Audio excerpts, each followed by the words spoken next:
নবীজির জীবনের দুইটি দিক, একটি হচ্ছে সুরত আর একটি হচ্ছে সিরত। সিরত অনুকরণীয় আর সুরত প্রশংসনীয়। সুরত ধারণ করার ক্ষমতা কোনো মানুষের নেই। শামাইলে তিরমিজির হাদিসগুলো যখন পড়তাম, হৃদয়ের আয়নায় একটা মূর্তি দাঁড় করিয়ে নিতাম, একটা অবয়ব দাঁড় করিয়ে নিতাম, একটা আকৃতি মনে মনে কল্পনায় ভাসিয়ে নিতাম। চাইতাম আমিও যদি এমন হতে পারতাম, কিন্তু যা হবার নয়।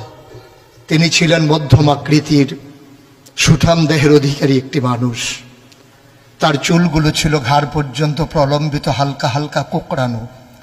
তিনি যখন চুলের ভিতরে তৈল দিয়ে আছড়াতেন, মনে হতো মৃদুমন্দ ঢেউ দেখা যায়। তার কপাল ছিল চওড়া, ভ্রুগুলো ছিল জোড়া ভ্রু, ধনুকের মতো বাঁকা। চোখের পাতাগুলো ছিল ফুটন্ত গোলাপের গোলাপি রঙের এক একটি পাপড়ির মতো। তিনি কখনো বা যখন চোখের পলক ফেলতেন, মনে হতো মৃদুমন্দ বাতাসে গোলাপ পাপড়ি যেন দোল খাচ্ছে। তার চোখের সাদা অংশ ছিল রক্তিমাভ সাদা, কালো অংশ ছিল কৃষ্ণ কালো। তার নাকটা ছিল খাড়া, নাকের ছিদ্রগুলো ছিল ছোট ছোট। নাকের নিচে ছিল সরু চিকন গোফ, গোপের নিচেই সেই গোলাপি রঙের ঠোঁট।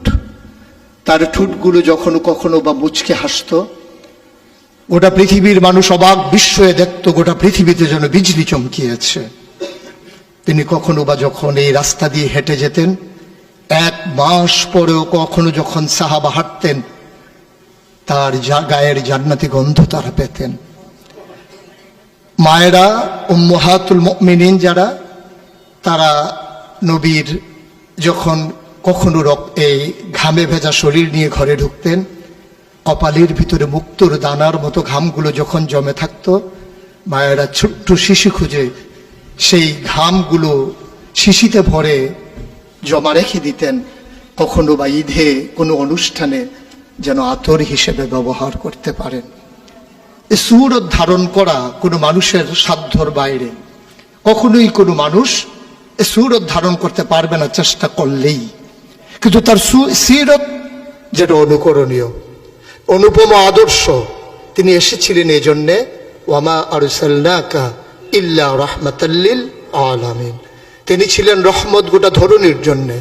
যেমন করে আল্লাহ বলেছেন, ফাবিমা রাহমাতিন মিনাল্লাহি লিনতা লাহুম ওয়ালাউ কুনতা ফাজ্জান গালিজাল কলব লানফাদ্দু মিন হাওলিক ফাআফু আনহুম ওয়াস্তাগফির লাহুম ওয়াশাওিরহুম ফিল আমর ফাইযা আযামতা ফাতাওয়াক্কাল আলাল্লাহ ইন্নাল্লাহা ইউহিব্বুল মুতাওয়াক্কিলিন।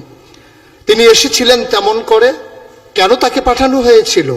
আল্লাহ নিজেই বলেছেন, লাকাদ কানা লাকুম ফি রাসূলিল্লাহি উসওয়াতুন হাসানা।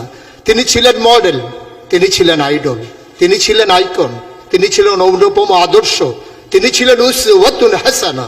তিনি গোটা মানব জাতির জন্যে সকাল থেকে সন্ধ্যা, রান্নাঘর থেকে সংসদ ভবন, তার জীবনের ব্যক্তি জীবন, পারিবারিক জীবন, সমাজ জীবন, রাষ্ট্রীয় জীবন, অর্থনৈতিক জীবন, ইন্টারন্যাশনাল রিলেশন, সকল ক্ষেত্রে তিনি ছিলেন আদর্শ, তিনি ছিলেন মডেল, তিনি ছিলেন আইকন।